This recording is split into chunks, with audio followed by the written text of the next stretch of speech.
Ground কেন check করেন না? আপনারা কেন আমাদেরকে বলে দিতে হবে যে এই সন্ত্রাসী এইটা? আপনারা কেন আমাদের মেনে চলবেন না? স্যার আপনার কাছে একটাই প্রশ্ন শুধু, এটার একটু জবাব দিন। জুলিয়াস সিজার তালুকদারকে এই ক্যাম্পাসে কে না চিনে? এইটুকু জানতে চাই শুধু। লিস্টে কিভাবে নাম আসে? এটা সন্ত্রাসী হিসেবে চিনে। কেউ যদি প্রমাণিত হয় সে অপরাধী, সেটা আমরা দেখছি স্যার। তো মানে ওনাকে চিনে না, কেউ চিনে না এমন কেউ নাই ক্যাম্পাসে। না শুনো না, ঠিক আছে, তো আমরা তো এখানে পরিষ্কার মেসেজ দিছি। এখন তার পরিষ্কার আপনাদের কি হবে না আমরা তো মানে আপনি জানেন কিনা জানি না, জুলিয়াস সিজারকে সামনে রেখে ছাত্রলীগ বি টিম এখানে গ্রেফতার করার চেষ্টা করতেছে। জুলিয়াস সিজারকে সামনে রেখে এটা আমরা শুনতেছিলাম।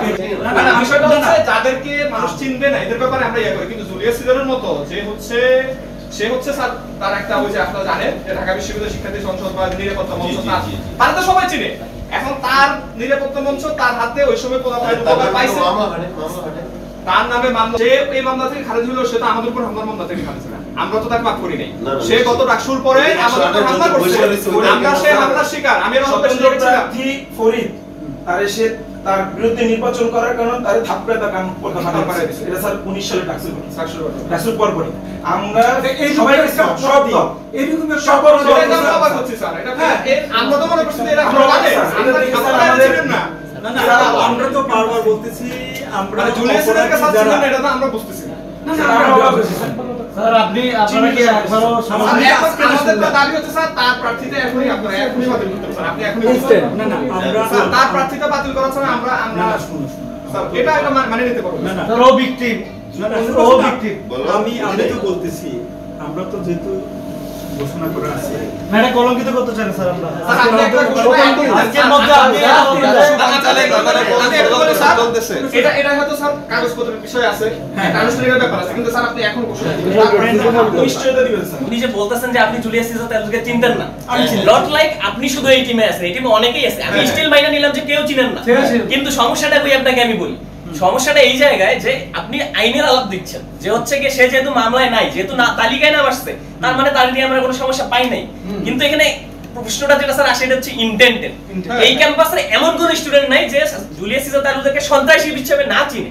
যেখানে 40,000 শিক্ষার্থী চিনে, সেখানে প্রশাসন কেন চিনবে না? এবং তাকে শুধু তালিকায় যদি নাম আসতো স্যার আমরা মানতাম, তাকে আপনি মনোনয়ন দিচ্ছেন।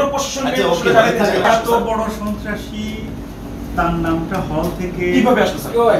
আব্দুল্লাহ মামুন স্যার তোমরা কেন বললা না এটা? তো স্যার আমরা শুধু আপনাদেরকে বলে যাব, আপনারা কোনো কাজ নাই। আপনাদের মধ্যে যে এখন বিশ্ববিদ্যালয় পরিষদের কারা এই ছাত্রে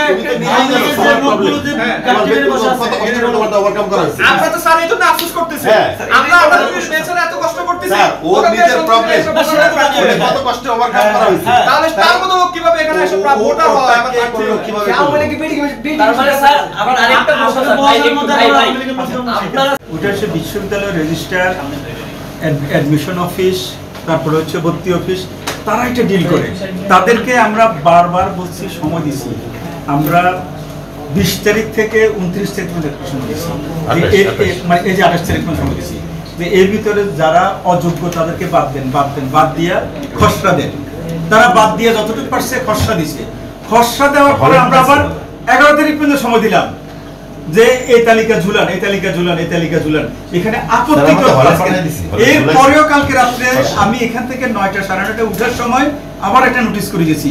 যখন উনি বললেন যে স্যার স্টিল ডাউট আছে, তখন আমরা ছাত্রীদের নোটিশ করলাম।